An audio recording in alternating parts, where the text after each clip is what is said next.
बस्ती जिले के गौर ब्लॉक के ढोठरी गांव में विश्व के कल्याणार्थ 7 दिवसीय श्रीमद् भागवत कथा का आयोजन किया गया, जिसमें कथा के पूर्व भव्य कलश यात्रा भारतीय जनता पार्टी के वरिष्ठ नेता रमाकांत पांडे के नेतृत्व में निकाला गया, ग्रामवासियों के साथ निकाला गया, जिसमें आसपास के ग्रामीण महिलाओं, बच्चों समेत भारी संख्या में लोग शामिल हुए। कलश यात्रा के दौरान अयोध्या से चलकर आए हुए प्रख्यात कथावाचक कृपात्री महाराज भी शामिल हुए। उन्होंने बताया कि विश्व के कल्याणार्थ भारतीय जनता पार्टी के वरिष्ठ नेता रमाकांत पांडे द्वारा 7 दिवसीय श्रीमद् भागवत कथा का आयोजन किया जा रहा है, जिसमें कथा के द्वारा पंडाल में तिरंगा झंडा भी लगाया जाएगा।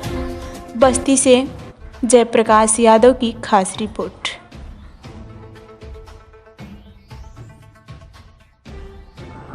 महाराज जी, आज बस्ती में कलश यात्रा निकाला गया है, भागवत कथा का शुभारंभ होगा और ये कलश यात्रा लोगों को क्या संदेश दे रहा है? ये कलश यात्रा जो है श्री रमाकांत पांडे जी के घर पे हो रहा है, डोरी बगल गाँव में। और ये कलश यात्रा, इनका उद्देश्य है कि इनके माता पिता के लिए शांति के लिए जो है श्रीमद् भागवत महापुराण हो रहा है। लेकिन इनका आज मैं पूछ रहा था इनसे कि उद्देश्य आपका है। उन्होंने कहा महाराज ये उद्देश्य है मेरे माता पिता के शांति के लिए हुए है, लेकिन जो संकल्प आप कराएंगे ये कराएंगे कि निराश्रित जो भी लोग आज भारतवर्ष में उनका शरीर छूट गया है, उनके कोई बेटी बेटा ना हो, उन सबको इस भागवत का फल मिले। ये सबसे बड़ा उद्देश्य इनका है, राष्ट्र निर्माण का है, देश निर्माण का है और सारे लोगों को भारतीय एकता है। और सबसे बड़ा उद्देश्य इनका जो है, आज मैं इनसे पूछ रहा था, इनकी आंखों में आंसू आ गया। इन्होंने कहा महाराज जी मैं चाहता हूँ कि आप यहाँ आ गए हैं, जीयर स्वामी जो पद होता है ये जगत गुरु से ऊंचा पद होता है पूरे हिंदुस्तान में। ये सबसे बड़ा पद है जीयर स्वामी का।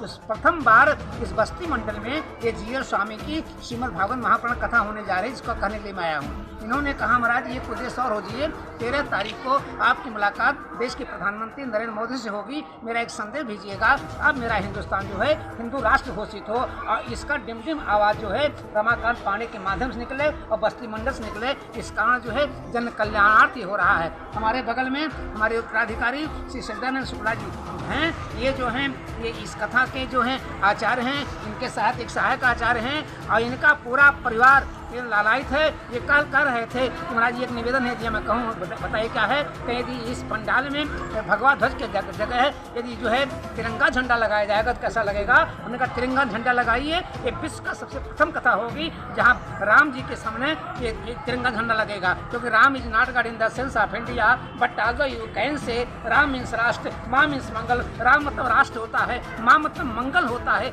जो राष्ट्र का मंगल कराता है। रमाकांत जैसा व्यक्तित्व, इसका व्यक्तित्व राम के समान होता है। राष्ट्र मंगल के लिए कल हमारे मंच पे जो तिरंगा झंडा भी रहेगा, भगवा झंडा भी रहेगा, राम की कथा होगी, कृष्ण की कथा होगी और देश के उन तमाम शहीदों की कथा होगी जो बस्ती मंडल को सर्वोपरि किया है। बस्ती मंडल का सर्वोपरि स्थान हमारे श्री रमाकांत बता रहे थे महाराज जी, हमारे एक छावनी एक स्थान है जहाँ पर 500 लोगों को देश की आज़ादी के समय उल्टा एक पीपल के पेड़ में लटका के शहादत दिया था। कोई इस श्रीमद् भागवत महापुराण के माध्यम से उनकी आत्मा की श्रद्धांजलि के लिए भी आप संकल्प कर दीजिएगा। तो मैं कहता हूँ अगर ऐसे रमाकांत जैसे व्यक्तित्व हमारे देश में पैदा हो जाए, भागवत महापुराण सुने, हिंदू राष्ट्र की घोषणा करें और देश के तमाम शहीदों की अंतरात्मा के शांति के लिए भागवत सुने, जिनके माँ बाप, जिनके बच्चे। रमाकांत जी, आप इस ऐसे पिछड़े क्षेत्र में श्रीमद् भागवत कथा का शुभारंभ कर रहे हैं, क्षेत्र में जहाँ ग्रामीण क्षेत्र है वहीं आप इस धर्म को प्रचार के लिए किस तरीके से आप ये आयोजन कर रहे हैं?